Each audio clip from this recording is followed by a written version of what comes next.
চট্টগ্রাম প্রকৌশল ও প্রযুক্তি বিশ্ববিদ্যালয়, অডিটোরিয়াম কক্ষ, বেলা 11টা। রাজনীতিতে আমার গভীর অ্যালার্জি। রাজনীতি যারা করে তাদের উপর আরও বেশি অ্যালার্জি। একদম ইলিশ মাছ খেলে যেমন গায়ে লাল লাল কুঁড়ি দেখা যায়, ঠিক সেরকম। এই যে দেখো, আমার হাতে অলরেডি লাল লাল ভাব ফুটে উঠেছে। কিন্তু শেহরিন, এখনও তো ওনারা কেউ এসে পৌঁছায়নি। এর মধ্যেই তোমার হাতে লাল লাল আভা দেখা দিল। আসেনি তো কি, আসছে তো। আমি স্মেল অনুভব করতে পারছি দূর থেকেই। আমার ঘ্রাণ শক্তি প্রখর। কীরকম স্মেল অনুভব করছো তুমি? শেহরিন ক্লান্ত ভঙ্গিতে চেয়ারে হেলান দিয়ে গা এটিয়ে দেয়। মুখের ওপর ছড়ানো চুলগুলো বাম হাত দিয়ে সরিয়ে বলে, একটা পচা স্মেল অনুভব করছি। কিউরিং প্রক্রিয়ায় যখন ছাদে কলমে বিমে কচুরিপানা দেওয়া হয়, সেটা একরকম রোদে শুকিয়ে গেলে দেখো না কেমন একটা স্মেল বের হয়, ঠিক সেই রকম। ইয়ে, ওয়া, কী বলছো তুমি? শেহরিন চোখ খুলে ঋতমার নাক সিটকানো দেখে, আর চোখে তাকিয়ে বলে, পচা স্মেল হলেও এভাবে নাক সিটকানো উচিত নয় রিতমা। উডবি ইঞ্জিনিয়ার আমরা, আর কিউরিং একটা পরিবেশ বান্ধব পদ্ধতি। তাই বলে একজন স্বনামধন্য এমপির গায়ের স্মেলের সাথে তুলনা করবে? স্বনামধন্য? Very funny. তুমি কি ভাবছ যে এমপি আসছে সে সিনেমার পর্দার মতো হ্যান্ডসাম, স্মার্ট, গুড লুকিং হবে, যাকে দেখলে মেয়েরা ক্রাশ খাবে, পিছু পিছু ছুটবে? মোটেও নয়। এই এমপি হবে কালামানিক, ইয়ে বড় ভুঁড়ি, রঙিন পাঞ্জাবি পরে আসবে, হলুদ দাঁত বের করে মঞ্চে উঠে হাত নাড়বে, ঘণ্টা ধরে কবিতা আবৃত্তি করবে। রিতমা অবাক চোখে তাকায় শেহরিনের দিকে, গোল গোল চোখ করে তাকিয়ে বলে, তুমি দেখেছো এই এমপিকে? না দেখলে এতটা শিওর হয়ে বলতাম। হুম, আগে বলবো না? চলো উঠে যাই তাহলে। ভুঁড়িওয়ালার বক্তব্য শুনে আমাদের কি কাজ? শেহরিন ঠোঁট কামড়ে মুচকি হাসে, উদ্দেশ্য হাসিল। চেয়ারের সাথে ঝুলানো ব্যাগটা কাঁধে তুলতে তুলতে বলে, এতক্ষণে তোমার মস্তিষ্ক সজাগ হলো। চলো ক্যান্টিনে যাই। যাওয়া যায়। শেহরিন রিতমা অডিটোরিয়াম কক্ষ থেকে বের হয়ে আসে।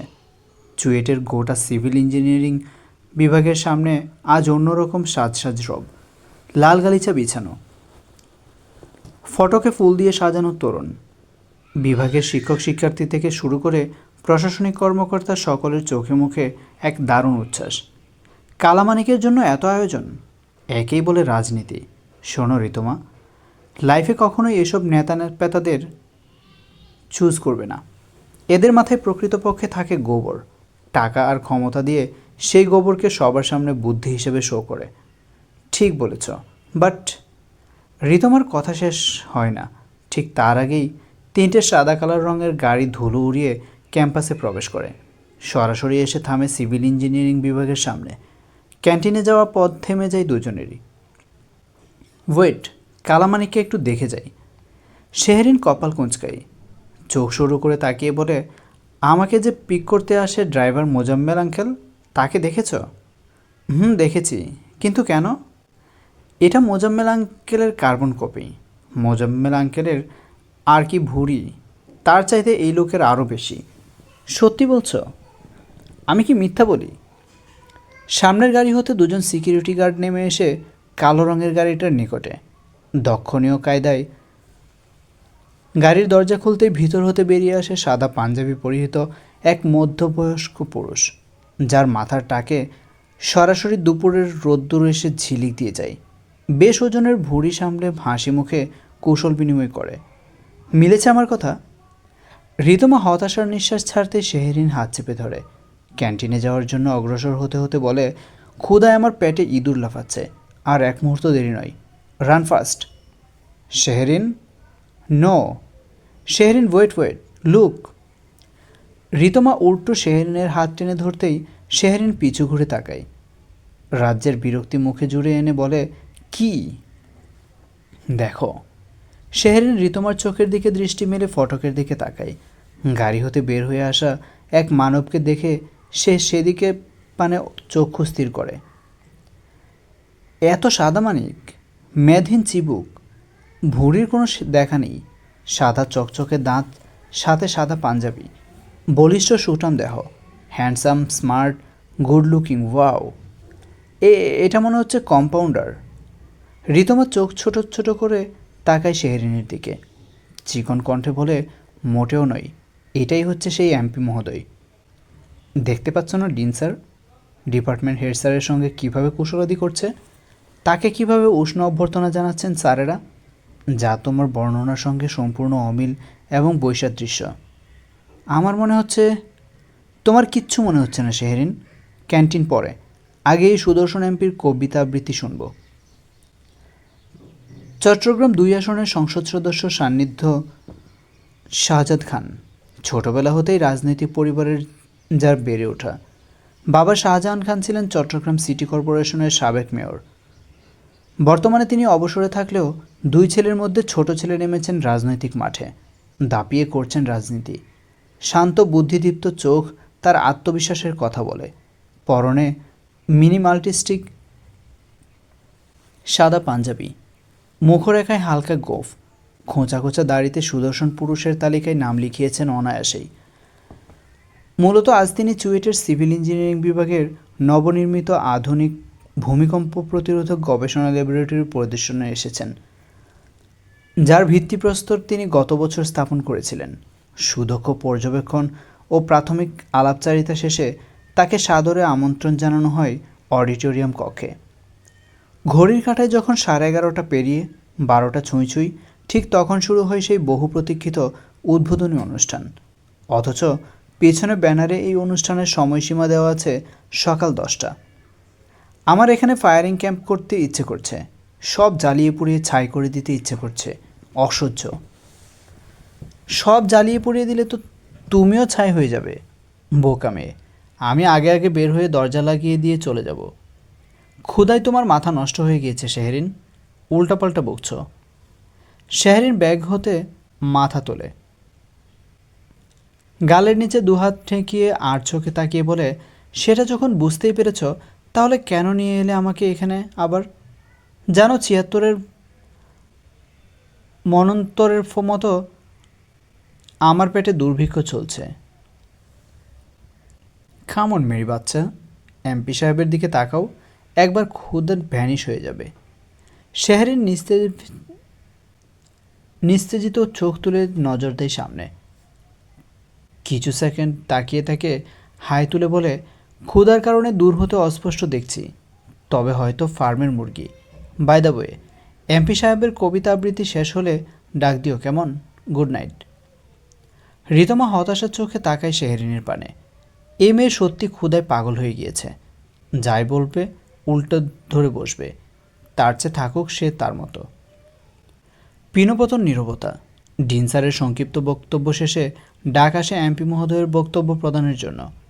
পাঞ্জাবি ঠিক করে টান টান হয়ে সুস্থির ভঙ্গিতে লেকটার্নে আসে এমপি সাহেব।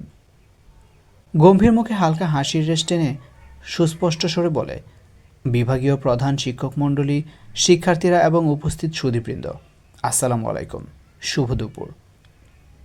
আজ চুয়েটের এই সিভিল ইঞ্জিনিয়ারিং বিভাগে এসে আমি সত্যিই অভিভূত। গত বছর এই অত্যাধুনিক ভূমিকম্প প্রতিরোধক গবেষণা ল্যাবরেটরির ভিত্তিপ্রস্তর স্থাপন করার সময় যে স্বপ্ন দেখেছিলাম, আজ তা বাস্তবে রূপ নিতে দেখে আমার অনেক ভালো লেগেছে। আমরা জানি বাংলাদেশে একটি ভূমিকম্প প্রবণ অঞ্চল। আমাদের অবকাঠামোকে ভবিষ্যতের যে কোনো প্রাকৃতিক দুর্যোগ মোকাবেলার জন্য প্রস্তুত রাখা অত্যন্ত জরুরি, আর এই প্রস্তুতিতে সিভিল ইঞ্জিনিয়ারদের ভূমিকা অপরিসীম। আমি বিশ্বাস করি এই ল্যাবরেটরি শুধু গবেষণার একটি কেন্দ্রবিন্দু হবে না, এটি হবে আমাদের তরুণ প্রকৌশলীদের স্বপ্ন বোনার এক উর্বর ভূমি। এখান থেকে অর্জিত জ্ঞান এবং উদ্ভাবন আমাদের দেশের প্রতিটি ইঞ্চি মাটিকে আরও নিরাপদ, আরও মজবুত করে তুলবে। আপনারা যারা আজ এখানে আছেন, আপনারাই আমাদের ভবিষ্যৎ। আপনারা মেধা, শ্রম আর সৃজনশীলতা দিয়ে গড়ে তুলবেন আগামীর বাংলাদেশ। সান্নিধ্য থামে, কিছু সেকেন্ডের বিরতি নিয়ে ফের ভারী কণ্ঠে বলে, প্রিয় শিক্ষার্থীরা, মনে রাখবেন, একজন প্রকৌশলী শুধু ইট পাথরের কাঠামো তৈরি করেন না, তিনি দেশের অর্থনীতি এবং মানুষের জীবনযাত্রার মান উন্নয়নে সরাসরি অবদান রাখেন। আপনাদের তৈরি করা প্রতিটি সেতু, প্রতিটি ভবন, প্রতিটি রাস্তা শুধু যোগাযোগ বা বাসস্থানের মাধ্যম নয়, সেগুলো আমাদের জাতীয় অগ্রগতির একটি স্তম্ভ। সরকার শিক্ষাক্ষেত্রে বিশেষ করে প্রকৌশল শিক্ষায় বিনিয়োগে বদ্ধপরিকর। আমরা চাই আমাদের বিশ্ববিদ্যালয়ের গবেষণা আন্তর্জাতিক মানের হোক, আমাদের শিক্ষার্থীরা যেন বিশ্বমানের চ্যালেঞ্জ মোকাবেলা করতে পারে। আমি আপনাদের আশ্বস্ত করতে চাই, এই ধরনের উন্নয়নমূলক কার্যক্রমে আমাদের সহযোগিতা ভবিষ্যতে অব্যাহত থাকবে। আজকের এই ল্যাবরেটরির উদ্বোধন আমাদের যাত্রার একটি মাইলফলক। আপনাদের ভবিষ্যৎ উজ্জ্বল কামনা করে আমি আমার বক্তব্য শেষ করছি। লম্বা সময় নেওয়ার জন্য দুঃখিত। সবাইকে দেখে মনে হচ্ছে ভীষণ ক্লান্ত, অনেকে ঘুমিয়ে পড়েছে। এনিওয়ে, ধন্যবাদ সবাইকে। শেষ বাক্য কর্ণকুহরে যেতেই শেহরিন তরাক করে ব্যাগ হতে মাথা তোলে, রিতমার দিকে গোল গোল চোখ করে তাকিয়ে বলে, আমাকে বলল, তুমি ছাড়া এমন মুচড়ামুচড়ি করে কে ঘুমাচ্ছে বলো? ব্যাটা দেখলো কীভাবে? ব্যাটার সামনে লাগানো দুটো চোখ দিয়ে। আর হ্যাঁ, তুমি বললে কবিতা আবৃত্তি, এটা কবিতা আবৃত্তি? তোমার ভালো লেগেছে? শুধু ভালো? আমি তো স্পিচলেস। এত সুন্দর করে গুছিয়ে কথাগুলো বলল, উফ, মনে হচ্ছে আরও শুনি। এগুলো তার মুখস্থ বিদ্যা, শুধু জায়গা আর স্থানের নাম পরিবর্তন করে। স্ক্রিপ্টেড। তুমি ভালো হবা না শেহরিন, চলো এবার যাই। রাউজান উপজেলার পাহাড়তলী ইউনিয়ন, চুয়েটের অবস্থান। বলা হয় একে গ্রিন হেভেন। চারপাশে সবুজ অভয়ারণ্যে আর ছোট ছোট পাহাড়ি টিলা। যতদূর চোখ যায় শুধু সবুজে ঘেরা। এক অপূর্ব সৌন্দর্যতায় মোড়ানো চট্টগ্রামের এই উপশহরটি নির্মলতার আবেশে পরিপূর্ণ। কর্ণফুলী নদী ঘেঁষে মহাসড়কে যেতে যেতে গাড়ি থেমে যায়। বের হয়ে আসে মোজাম্মেল আঙ্কেল, সাথে শেহরিন। বাসায় ফেরা পথে আবারও দুর্ভোগ। কাল রাতে ঝড়ে একটা বড় শাল গাছের ডাল রাস্তার মাঝখানে পড়েছে। সকালে ভার্সিটিতে যাওয়ার সময় এই জন্য উল্টো পথে ঘুরে গিয়েছিল। ভেবেছিল এতক্ষণে হয়তো সরিয়ে নিয়েছে। তা যেই লাউ সেই কদেও, সরিয়েছে আর কোথায়। ওই রাস্তার দিকে যাইতে কইলাম তোমারে। অহন দেখছো তো, বড়গোর কথা না শুনলে কি হয়। শেহরিন চারপাশে তাকিয়ে আরও কয়েকটা গাড়ি দেখে বলে, শুধু আমি একা না আঙ্কেল, আরও অনেকেই আমার মতো কথা শোনেনি হয়তো। অহন কি করবা? কি করব? এই হলো আমাদের দেশের রাজনীতির খেল। মুখেই শুধু বড় বড় বুলি, কাজের কাজ কিছুই নেই। আরে বাবা, শুধু স্ক্রিপ্টেড বুলি আওড়ালেই কি নেতা হওয়া যায়? এগুলো কাজ করবে কে? এমপি সাহেবের কি এগুলো চোখে পড়ে না? কিয়া ওয়ে, মাথা গরম কিয়া রে মা? মাথা গরম হবে না। 9টা হতে 1টা পর্যন্ত আজকে ভার্সিটিতে বসিয়ে রেখেছে আঙ্কেল এই এমপি মহোদয়ের জন্য। চিন্তা করতে পেরেছেন সময়টা কত? ক্ষুধায় আমার জান যায়। এদিকে এমপি সাহেব লাপাত্তা। এলো সেই 12টায়, কি একটু কবিতা আবৃত্তি করেই শেষ। নিজেরা তো ঠিকই নাস্তা করে বের হলো, আমাদের কি কাঁচকলা দিল? ভেরি অন্যায়। শেহরিনের হতে কয়েক হাত দূরত্বে দাঁড়ানো গাড়ির উইন্ডো ধীরে ধীরে নেমে যায়। চোখে কালো সানগ্লাস পরিহিত মানবটি ফোন হতে দৃষ্টি তুলে বাইরে নজর দেয়। কপালে তার মৃদু ভাঁজ রেখা, মুখে একগাদা গম্ভীরতার রেশ। রমণী কণ্ঠে বলা মাত্র কথাগুলো তার শ্রবণে নির্বিঘ্নে হানা দিয়েছে। কিন্তু সেই দুর্দান্ত রমণীর মুখখানা দেখার আগেই সে আড়াল হয়ে যায় অপর পাশে, কারণ ইতিমধ্যে সামনে হতে গাছের ডাল তুলে ফেলা হয়েছে। আসিফ? জি ভাই। নাস্তা নিয়ে এসেছ সাথে? রিমন এনেছে ভাই। রিমনকে বলো সামনে চলা গাড়িটাকে থামিয়ে যতগুলো নাস্তার প্যাকেট আছে দিয়ে আসতে। ভাই? Call him quick. আসিফ ঠোঁটে ঠোঁট চেপে নিজেকে সন্তর্পণে নিয়ন্ত্রণ করে। মেয়েটার কথাগুলো তারও শ্রবণে পৌঁছেছে, তবে ভেবেছিল এমপি সাহেব অন্যরকমভাবে অ্যাকশন নেবে। এভাবে উদারতা দেখিয়ে যে নাস্তা বিলি করবে সেটা বোধগম্য হয়ে ওঠেনি। চলন্ত পথে আবারও ব্রেক করতে হয় মোজাম্মেলকে। এবার সামনে মগডালের বদলে এসে পড়েছে 4 চাকার গাড়ি। পেছনে সিটে বসা শেহরিন হুট করে ব্রেক কষাতে সামনের সিটের সঙ্গে বেখেয়ালিভাবে খায় ধাক্কা। ঠোঁট মুখ কুঁচকে সে ফেলে সঙ্গে সঙ্গে, এক্সকিউজ ম্যাম। মাঝ রাস্তার উইন্ডোর পাশে এসে দাঁড়ানো পুরুষ মানুষকে দেখে শেহরিন স্থিমিত নেত্রে তাকাই। মনের মধ্যে সামান্য ভয়ের রেশ জেগে ধরেছে।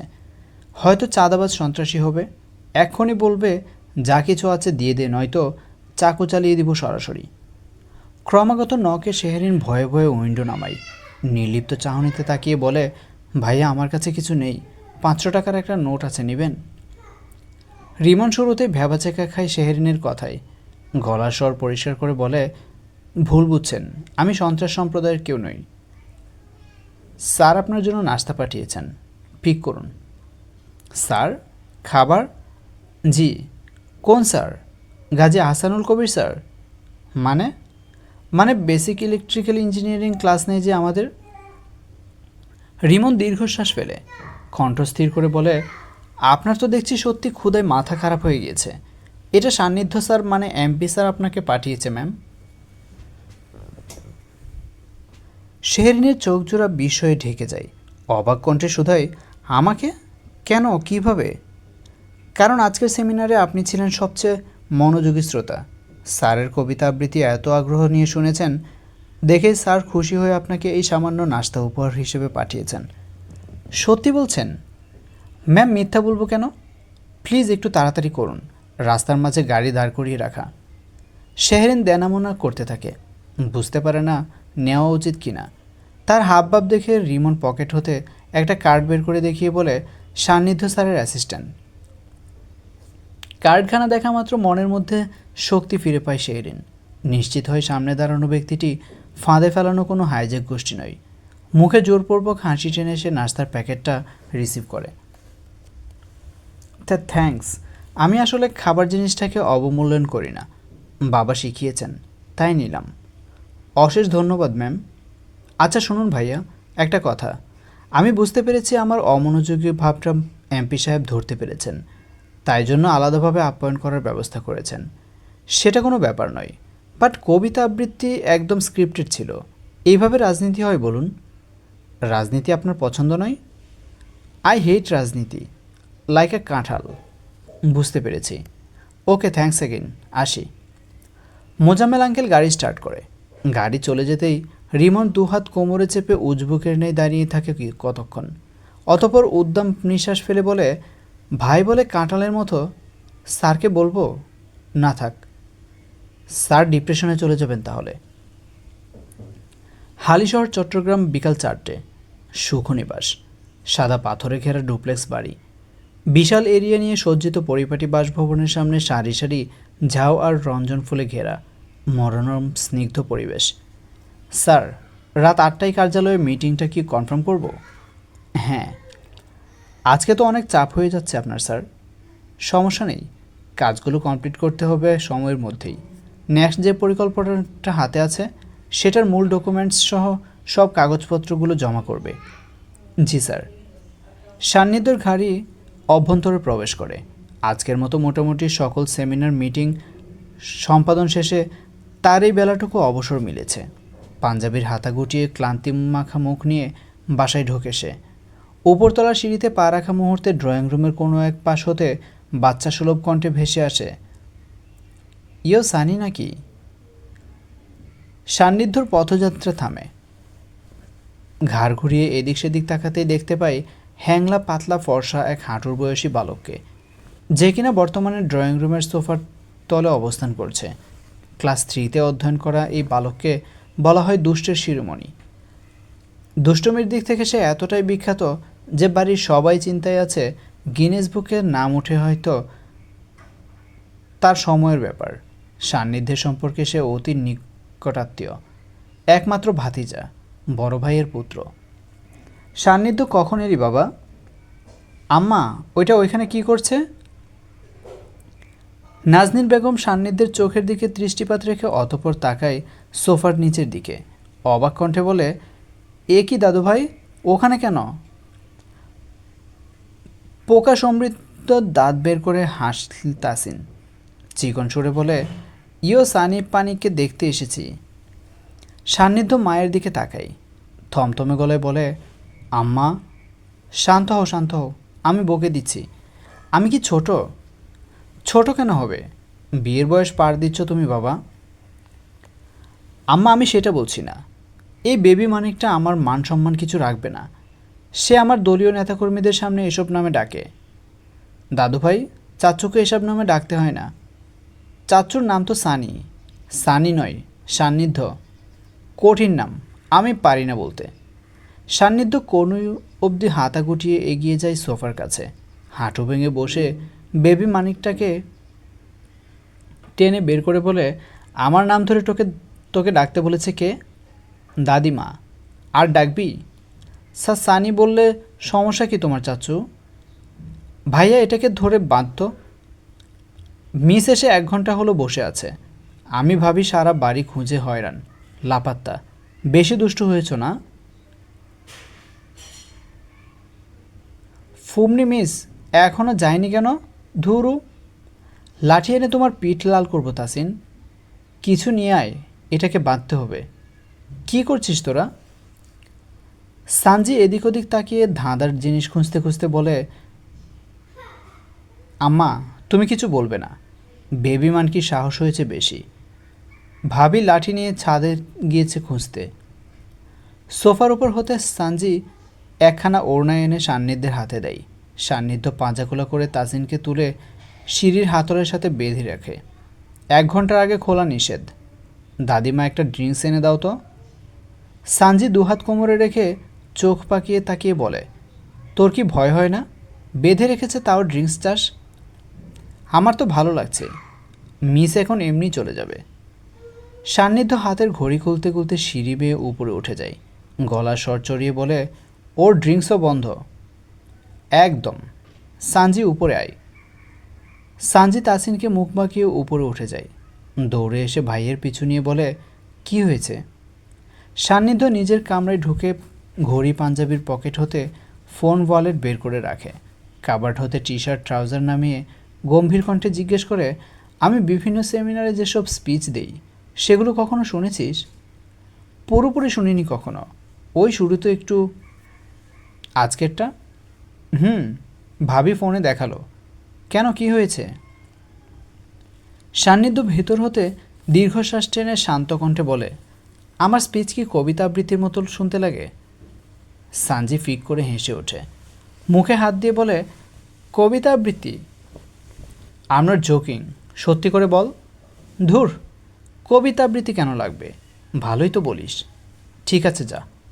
কেন, কেউ কি কিছু বলেছে? না, মনে হচ্ছে বলেছে। তা না হলে তো তুই আমাকে জিজ্ঞেস করতি না। সান্নিধ্য ওয়াশরুমের দিকে পা বাড়াতে বাড়াতে বলে, এমনি জিজ্ঞেস করেছি। সানজি ঠোঁট কামড়ে কাঁধ নাচিয়ে চলে যায় কক্ষ হতে। সান্নিধ্য ওয়াশরুম হতে ফের ফিরে আয়নার সামনে এসে দাঁড়াই। স্থির দৃষ্টিতে তাকিয়ে বলে, কবিতা আবৃত্তি করি আমি? অনিভা, জি মামা। আসো মা, নাস্তা করবে না? আসছি।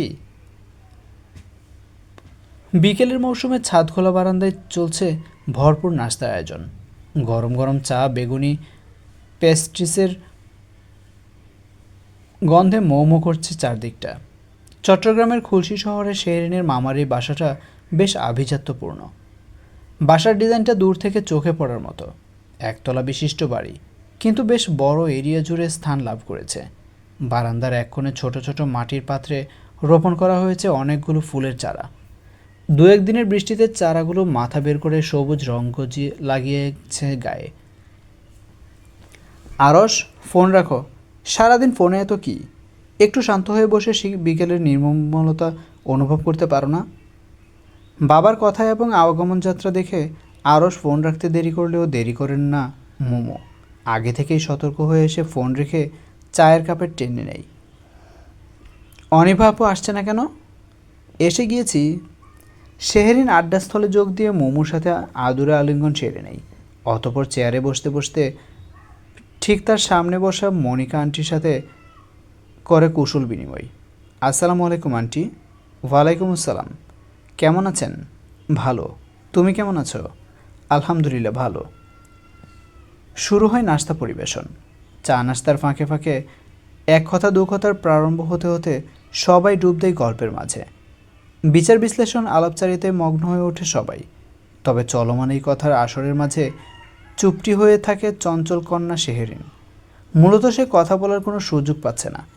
মামা, মামি, মনিকা আন্টি যা নিয়ে বিস্তৃত আলাপ জুড়েছে সেটাতে তার কোনো আগ্রহ নেই। ওদিকে মোমো আরস দুই ভাইবোন লুকিয়ে ছাপিয়ে আবারও ফোনে মগ্ন। হতাশার নিঃশ্বাস ফেলে নিঃশব্দে সে একা একা চা পান করে। অনিভা, জি মামা। পড়াশোনা কেমন চলছে মা? অসুবিধা হচ্ছে না তো কোনো? অসুবিধা হলে বলবে কিন্তু। দীর্ঘ আলাপ শেষে মামা যে তার দিকে একটু নজর দিয়েছে এতেই হাঁফ ছেড়ে বাঁচে শেহরিন। স্বতঃস্ফূর্ত কণ্ঠে ঠিকরে বলে, অসুবিধা হচ্ছে না মামা, ভালো লাগছে। অসুবিধা হওয়ারও কোনো চান্স নেই। সব সুযোগ সুবিধাই তো অনিবার জন্য করে দেওয়া হয়েছে। এরপরেও অসুবিধা কথাটা বললে বুঝে নিতে হবে ওর সারভাইভ করাই কঠিন হয়ে যাচ্ছে এখানে। শাহিদা বেগমের হাসি মুখে ঠেস দেওয়া কথা গায়ে লাগলেও সেদিকে বিশেষ একটা পাত্তা দেয় না শেহরিন। মুখে নির্মল হাসি টেনে সেটা সে উগরে ফেলে বলে, সেরকম কিছু নয়। তা তোমার বাবা কি ঢাকায় একাই আছেন বর্তমানে? জি আন্টি। তুমি এভাবে চলে আসলে বাবাকে একা রেখে খারাপ লাগে না? মনিকা আন্টির প্রশ্নে শেহরিনের মুখরেখায় সামান্য পরিবর্তন দেখা যায়। নির্মল হাসিটুকু উপে গিয়ে ভর করে জোরপূর্বক হাসি। খারাপ লাগাটা স্বাভাবিক আন্টি, বাট বাবা তার বিজনেস নিয়ে ভীষণ ব্যস্ত থাকে। দিন রাত মিলে অনেক সময় তার সঙ্গে আমার দেখাই হয় না। আমি মূলত ঢাকাতেই অ্যাডমিট হতে চেয়েছিলাম, বাট বাবা জোর করে এখানে। শুধু বাবা কেন, মামাও চেয়েছিল অনিভা এখানে অ্যাডমিট হোক। চুয়েটের মতো এত ভালো একটা ভার্সিটিতে চান্স পেয়ে হাতছাড়া করবে নাকি? আর তাছাড়া মেয়ে আমার প্রকৃতি ভালোবাসে। এই পাহাড়ি রাজ্য আমার অনিভার জন্যই তো।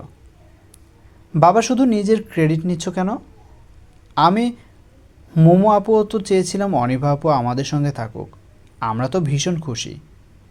শেহরিন আরসের কথায় এবার প্রাণখোলা হাসি হাসে। মাথায় হাত দিয়ে বাচ্চাটার এলো চুলগুলো নেড়ে দিয়ে বলে, তুমি এত খুশি? এত খুশি। প্রস্ফুটিত নব ভালোবাসাগুলো দেখতে সুন্দর লাগলেও তা খুব একটা মনোরঞ্জন হয় না শাহিদা বেগম এবং তার বোনের কাছে। দুজনেরই মুখটা ভারী ভারী। চায়ের কাপে লম্বা চুমুক শেষে শাহিদা বেগম কাপটা টেবিলে রাখেন। পায়ের উপর পা তুলে দুহাত আড়াআড়ি ভাঁজ করে বলেন, আমার মনে হয় রিজওয়ান ভাই ডিসিশন নিতে একটু ভুল করেছেন। যতই হোক, একা থাকাটা মোটেই সমীচীন নয়। আর অনিভা ঢাকাতে চান্স না পেলেও যে কোনো টপ লেভেলের প্রাইভেট ভার্সিটিতে ঠিকই অ্যাডমিট হতে পারতো। শাহিদা, তোমার কি অসুবিধা হচ্ছে অনিভা এখানে থাকাতে? স্বামীর কপালে ভাঁজ রেখার সঙ্গে দৃষ্টিবদল দেখে শাহিদা বেগম কিছুটা ততস্থ হন। মুখে হাসি টেনে বলেন, আরে না না, কি বলছো তুমি? অসুবিধা হবে কেন? একটা মাত্র ভাগ্নি। আমি তো জাস্ট কথার কথা বললাম। দুলাভাই মাইন্ড করেছেন কেন? আপাতত অসুবিধার কিছু মিন করেননি। না, ঠিক আছে। অনিভা, মা তুমি কি মামির কথায় রাগ করেছ? আমি কিন্তু এমনি ফর্মালি কথাটা বলেছি, please don't mind. It's okay মামা। পরিস্থিতি কিছুটা বেঁকে গেলে শফিউল সাহেব আবারও স্বাভাবিক করার চেষ্টা করেন। ভাগ্নির মনে যে কথার মৃদু আঁচ লেগেছে সেটা সে স্পষ্টতই অনুধাবন করতে পারেন, কিন্তু কিভাবে মেয়েটার মন ভালো করবে সেটা সে বুঝে উঠতে সক্ষম হন না। এদের মাঝে কিছু বলারও উপায় নেই। যাই বলবে না কেন সেটা নিয়ে তারা দু বোন টানা হেঁচড়া শুরু করবে। সবার মাঝে এভাবে বসে থাকতে ভীষণ বিরক্ত লাগছে শেহরিনের। উঠে যে যাবে সেটারও উপায় নেই। এভাবে সবার সম্মুখ হতে উঠে যাওয়াটাও খারাপ দেখায়। আচ্ছা অনিভা, তুমি কি রান্না পারো? মনিকা আন্টির প্রশ্নে শেহরিন মোটামুটি হিমশিম খেয়ে যায়। রান্না বলতে সে শুধুমাত্র ভাত, ডিম পোচ আর মসুর ডালটা পারে। এর বাহিরে বাবা কখনো তাকে কিছু শেখায়নি। ডলিবাবু বছর দুয়েক আগে আমেরিকা যাওয়ার সময় হালকা পাতলা মুরগির মাংসটা দেখিয়ে দিয়েছিল। এর বাহিরে কাদের আঙ্কেল টুকটাক বেসিক কিছু আইটেম পারি আন্টি। ট্রাই করো না কখনো? খুব বেশি নয়। শাহিদা বেগম মুখে মৃদু হাসির রেশ ঝুলিয়ে বলেন, চেষ্টা করলে সব পারবে। আমাদেরও তো ইচ্ছে করে তোমার হাতে যে কোনো আইটেম টেস্ট করতে। শেহরিন ঠোঁটে ঠোঁট চেপে মাথা নাড়ায়। মনে মনে আল্লাহকে ডাকে এই মুহূর্তে যেন আবার কেউ আবদার করে না বসে কোনো আইটেম তৈরি করে দিতে। ভালোভাবে কোনো কিছু না শিখে এদের সামনে উপস্থাপন করা মানে অপমান নিজ হাতে কিনে নেওয়া। আরে পারবে পারবে, পারুক না পারুক সেটা বিষয় নয়, অনিভার এখন রান্নাবান্নার কোনো প্রয়োজন নেই। কি বলেছেন দুলাভাই? আপা, আমি তো চাচ্ছিলাম আজকে রাতে কই ভুনাটা অনিভার হাতে খাবো। কি অনিভা, এইটুকু আবদার রাখবে না? শেহরিনের আত্মা শুকিয়ে যায়। শুকানো ঠোঁটের ভাঁজ মিলিয়ে মুখে হাসি প্রস্ফুটিত করে বলে, ঠিক আছে। আরে না না, আমার ভাগ্নিকে এসবের মাঝে জড়ায় না তো তোমরা। দেখেছো অনিভা, তোমার মামাকে বোঝাও তো একটু। মামা পারবো প্লিজ। শিওর? হ্যাঁ। শাহিদা বেগম চোয়ালে বিস্তর হাসি ঝুলিয়ে বলেন, যাক, আজ তাহলে আমার রান্নাবান্না ছুটি। মনিকা চলো তাহলে সন্ধ্যায় একটু শপিংয়ে বের হই। যাওয়া যায় আপা। কিন্তু আম্মু, তুমি ছুটি বলছো কেন? তুমি তো রান্নাই করো না বেশি, সব রান্না তো কাজু বুয়া করে। মোমো, বেশি কথা বলো তুমি। আপু ঠিক বলেছে আম্মু, তোমার রান্না খেতে ভালো না। কাজু বুয়ার রান্না গুড, আর অনিভা আপুর রান্না বেস্ট। বারে, অনিভা রান্না করলই না, এর মাঝে বেস্ট। মনিকা আন্টির বাঁকা কথায় মুখ ফোলায় আরস। ফোন রেখে থমথমে গলায় বলে, আমি আগে থেকে জানি। আচ্ছা, আমি একটু আসছি। শেহরিনের ভিতরে ভিতরে ঘাম ছুটে গিয়েছে। যে ভয়টা তার মনে চেপে ধরেছিল সেটাই অবশেষে বাস্তবায়ন হলো। কোনো মতো নিজেকে এই খরস্রোতা নদী হতে টেনে তুলে সে সরাসরি চলে যায় নিজ কক্ষে। ইউটিউবে কই মাছের ভুনা রেসিপি লিখে সার্চ দিতে গিয়ে হাত থেমে যায় শেহরিনের। এক হাত কোমরে চেপে অন্য হাতে ফোন নিয়ে সে কিছুক্ষণ পায়চারি করে আনমনে। আমার ইউটিউবে হবে না, মেজারমেন্ট অ্যাডজাস্ট করবে না। আমার দরকার লাইভ কোনো কিছু, আর সেটা আমার সুপার হিরো ছাড়া কেউ করতে পারবে না। চলন্ত পথে বিছানায় গা এলিয়ে দেয় সে। দ্রুত হাতে কল লাগাই এই গোটা পৃথিবীর মাঝে তার একমাত্র অবলম্বনকে। আসসালামু আলাইকুম বাবা। ওয়ালাইকুম আসসালাম। কেমন আছে আমার মা? আলহামদুলিল্লাহ, খুব ভালো। আমার বাবা কেমন আছে? আলহামদুলিল্লাহ আলহামদুলিল্লাহ। বাবা, আমি কি একটু সময় পেতে পারি? বেশি না, অল্প একটু। রিজওয়ান সাহেব অফিস ডেস্ক হতে উঠে দাঁড়ান। ল্যাপটপটা বন্ধ করে সরাসরি চলে যান উইন্ডোর কাছে। গলায় ঝুলানো টাইখানা টেনে মুখে নরম হাসি টেনে বলেন, আমার মায়ের জন্য সব সময় আমি ফ্রি। শেহরিন তড়া করে বিছানা ছেড়ে উঠে বসে। দুপা ভাঁজ করে নিঃসংকোচ গলায় বলে ওঠে, বাবা, আজকে আমি ভেবেছি বাসার সবাইকে কই মাছ ভুনা রান্না করে খাওয়াবো। Can I get a special recipe from you? Sure sure. আমার মেয়ে রান্না করবে, আমি রেসিপি না দিয়ে পারি? শেহরিন ঠোঁটের উপর দাঁত চেপে ধরে চোখ বন্ধ করে শ্বাস টেনে নিয়ে বলে, ওকে বাবা, একটু হোল্ড করো প্লিজ, আমি ডায়েরিটা নিয়ে আসছি। বাবা মায়ের মধ্যে চলে কই মাছ ভুনা নিয়ে রেসিপি আলাপ। শেহরিন টুকটুক করে ডায়েরিতে লিখে নেই রান্নার সমস্ত প্রসেস, সাথে কিভাবে কি করতে হবে, কতটুকু আঁচে রান্না করতে হবে, যাবতীয় কার্যকলাপ বাবার থেকে শুনে নেই। বাবা? জি মা। Thank you so much. Rizwan Sahib মেয়ের সরল কণ্ঠের অভিবাদন শুনে মলিন হাসেন। জড়িয়ে আসা কণ্ঠে উপেক্ষা করে বলে, most welcome, best of luck মা। শেহরিন ফোন রেখে দেয়। ডায়েরির দিক এক দৃষ্টি তাকিয়ে থাকতে থাকতে সে চিত হয়ে শুয়ে পড়ে। বুকের উপর ভাঁজকৃত ডায়েরি রেখে মাথার কাছে থাকা ফোনটা হাতে নেয়। গ্যালারি জুড়ে কয়েক শত ছবির ভিড়ে বের করে এক হাস্যোজ্জ্বল রমণীর ছবি, যার কিনা পরনে লাল পাড়ে কালো রঙের শাড়ি, যার সঙ্গে শেহরিনের মুখের গড়নে মিল রয়েছে বেশ কিছুটা। ছবি পানে কিছুক্ষণ চেয়ে থেকে সে নির্লিপ্ত কণ্ঠস্বর ভেদ করে বলে, মামনি জানো, বাবা ভীষণ চালাক, আমাকে প্রতি মুহূর্তে টেস্ট করে সে। তুমি থাকলেও হয়তো এতটা করতো না যতটা বাবা করে। বাবা জানে আমি কখনো মাছ রান্না করিনি বা ভারী কিছু রান্না করিনি, এরপরও সে এটা নিয়ে কোনো প্রকার কথা বলল না। আমি রেসিপি চাইলাম, সঙ্গে সঙ্গে দিয়ে দিল। আমি যদিও বুঝতে পেরেছি বাবা কেন আমাকে আহ্লাদিত করলো না, কারণ সে চায় তার মেয়ে শিখুক, যে কোনো জায়গায় যে কোনোভাবে শিখুক। এখন সে যদি আমাকে একটু প্যাম্পার করতো, আমি গলে যেতাম, রান্না করার মনোবলটা ভেঙে ফেলতাম। এজন্য সে বিরক্তি করেনি। বাবা হয়তো জানে আমি কিছু বুঝতে পারি না, বাট আমি সব বুঝি মামনি, সব বুঝি। মামনি, আমি আর বাবা খুব একা তোমাকে ছাড়া, খুব কষ্ট লাগে আমাদের, কিন্তু কখনো প্রকাশ করতে পারি না। বাবার সামনে আমি শক্ত থাকি, আমার সামনে বাবা শক্ত থাকে। তোমার অপূর্ণতা আমাকে কঠিনভাবে ভোগাই। দেখো, তোমাকে ভাবতে গিয়ে আমার ভীষণ কান্না পাচ্ছে। বাট এখন তো মোটেও কান্না করা যাবে না। আমাকে কই মাছ ভুনা করতে হবে, আমাকে সব শিখতে হবে। পরে একসময় রান্না করব, ঠিক আছে?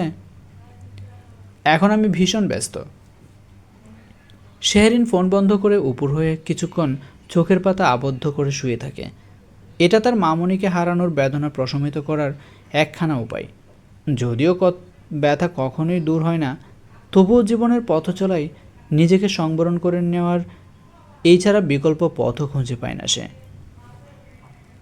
তেল মশলার ছড়াছড়ি, পেঁয়াজ কুচি, কাঁচামরিচ কুচি, ধনেপাতা কুচি সব কিছুর সংমিশ্রণে ফ্রাই প্যানে কষানো হচ্ছে কই মাছ। কিচেন জুড়ে বেরিয়েছে সুন্দর একটা স্মেল। লাল টুকটুকে টমেটোখানা কাটতে গিয়ে বেশ বেগ পোহাতে হচ্ছে শেহরিনের। কই মাছ ধুতে গিয়ে হাতের আঙুল কেটেছে বেশ খানিকটা। তবুও আদুরে মেয়েটা শোয়েক হয়ে ভীষণ ব্যস্ত রান্নাতে। চলমান রান্নায় নুন ঝাল টেস্ট করতে করতে হাতের তালু তার লাল হয়ে উঠেছে। মনের মধ্যে খানিকটা ভয় পুষে থাকলেও রান্নার টেস্টটা মোটামুটি ভালো হওয়ায় সে কিছুটা চিন্তামুক্ত। বাবার রেসিপি বলে কথা, ভালো তো হতেই হবে। কাজু বুয়া, কইও, রান্না হয়ে এসেছে তাই না? একটু দেখুন তো। কাজু বুয়া ডাইনিংয়ে যাওয়ার পথে শেহরিনের ডাকে ফিরে আসে।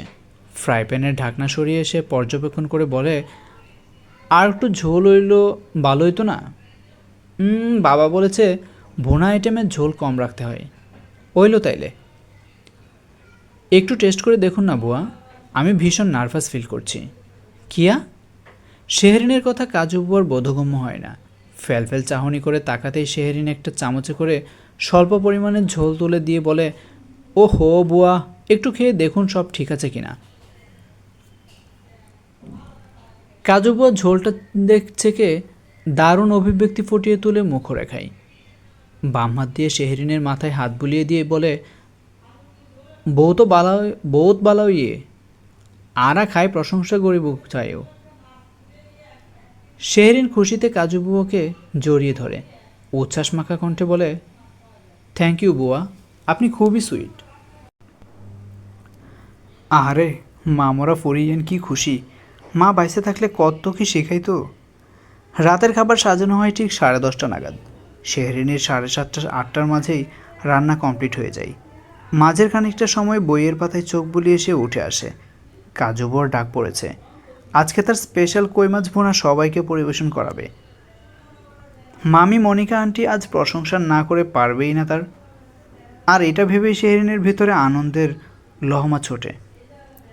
নির্দিষ্ট সময়ের মাঝে ডাইনিংয়ে এসে বসেন শাহিদা বেগম, মনিকা আন্টি এবং তার হাজব্যান্ড আরাফাত রহমান। মামা বাসায় নেই, ফিরতে লেট হবে। মোমো আরজ মাছ তেমন একটা পছন্দ না করলেও আজ তাদের অনিভা আপু রান্না করেছে জন্য শুধু ঝোল ভাত খাবে। ধরতে গেলে জীবনের প্রথম আনারি হাতে আজ শেহরিন সবাইকে খাবার সার্ভ করছে। এর আগে কখনো তার এই অভিজ্ঞতা হয়নি। বাসাতে বাবা, সে আর কাদের আঙ্কেল যে যার মতো নিজেদের সময়ে খায়। শুধুমাত্র ডলি বুবু আসলে ধরে বেঁধে সবাইকে নিয়ে বসাই একসাথে, সেখানেও তিনিই সার্ভ করেন। খাওয়ার পর্ব শুরু হয়। শেহরিনকে খেতে বসতে বললেও সে বসে না। তার ভিতরে এক ধরনের চাপা উত্তেজনার রেশ বইছে। স্নায়ুতন্ত্রও বেশ সংবেদনশীল অবস্থায় কার্যক্রম চালাচ্ছে। কারণটা জীবনের প্রথম কই মাছ ভুনা রান্নার প্রশংসার ব্যাপারে অধিক প্রত্যাশা নিয়ে থাকাটা। তার চাহনি 3জন বড় মানুষের দিকে।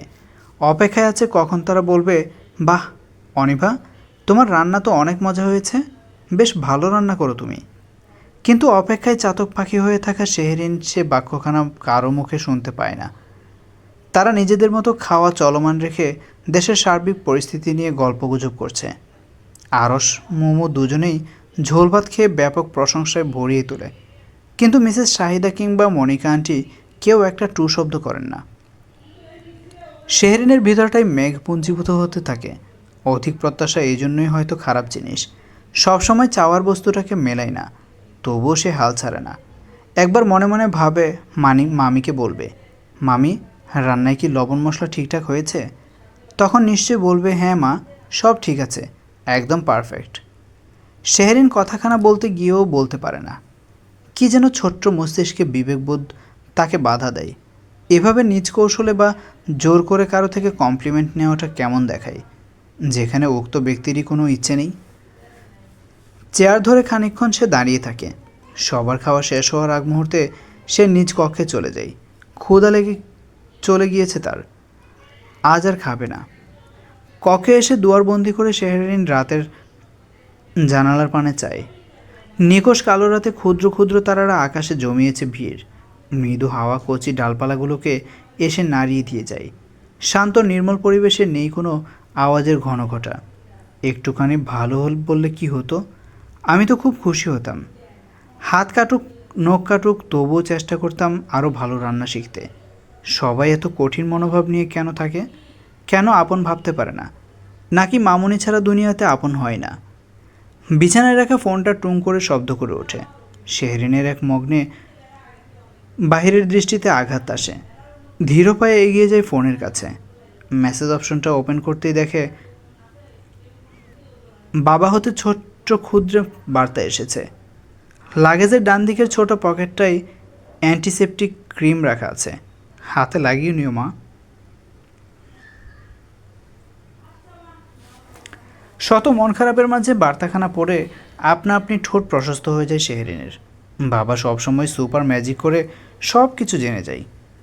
এই যে হাত কাটার বিষয়টা, কিন্তু সে জানায়নি বাবাকে। কিন্তু বাবা ঠিক জানে মেয়ের প্রথম কাজ যেহেতু হাত নিশ্চিত কাটবে, কেটেওছে। তাই সুরক্ষার জন্য নিজ হাতে আগে হতে তুলে রেখেছে অ্যান্টিসেপটিক ক্রিম, যেটা শেহরিনের অজানা। বাবা, তুমিও যদি মামুনির মতো আমাকে ছেড়ে চলে যেতে, তাহলে হয়তো এই পৃথিবীতে আমি একটু নিঃশ্বাস নিতে পারতাম না। আমি দম বন্ধ হয়ে মেরে যেতাম সঙ্গে সঙ্গে। এই পৃথিবীটা ভীষণ কঠিন, যেটা আমি প্রতি পদে পদে অনুধাবন করছি।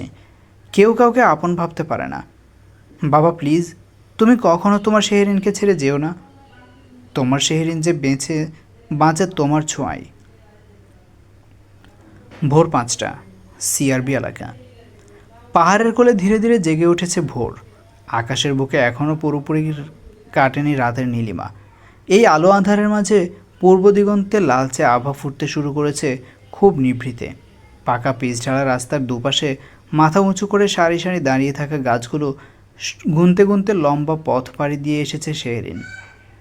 গর্জন, শিরীষ, শ্বেতচন্দন, সোনালু, অর্জুন, নিম, হরিতকি গাছের সামনে এসে দাঁড়িয়ে পড়ে সে। বৈশাখের মেঘলা সকালে মুখ জুড়ে তার ঘামের কণা স্পষ্টত বিদ্যমান। হাঁপিয়ে গিয়েছে বেশ ভালোভাবেই। খুলশি থেকে সিআরবি প্রায় 1 ঘন্টার পথ হেঁটে আসতে আসতে দুবার লেগে গিয়েছে। ঘড়িতে সময় দেখে 5টা পেরিয়ে ঘন্টার কাঁটা 6টায় প্রবেশ করেছে। পরনে তার ফ্লোরাল সেমি লং টপস, সাথে বেজ রঙের ট্রাউজার্স, পায়ে স্নিকার্স। চুলগুলো উঁচু করে পনিটেল দিয়ে বাঁধা থাকলেও দুপাশ হতে ছোট ছোট চুল বের হয়ে মুখ জুড়ে তার বিচরণ ঘটিয়েছে। Excuse me uncle. জি। এই গাছটার নাম কি? জনক লোকটা যাওয়া পথে হাঁটা থামায়। শেহরিনের প্রশ্নে গাছের পাতার দিকে না তাকিয়েই সপ্রতিভভাবে উত্তর দেয়, এটা হর্তকি গাছ। হর্তকি গাছ? এটা তার মানে ওষুধি গাছ? হ্যাঁ। শেহরিন মিষ্টি হেসে বলে, ওকে থ্যাঙ্কস আঙ্কেল। লোকটা কিঞ্চিত হেসে শেহরিনের ধন্যবাদ গ্রহণ করে প্রস্থান নেয়। দুহাতের করগুনে শেহরিন হাঁটতে হাঁটতে মনে মনে বিড়বিড় করে বলে, গর্জন, শিরীষ, শ্বেতচন্দন, সোনালু, অর্জুন, নিম, হরিতকি এবং চা।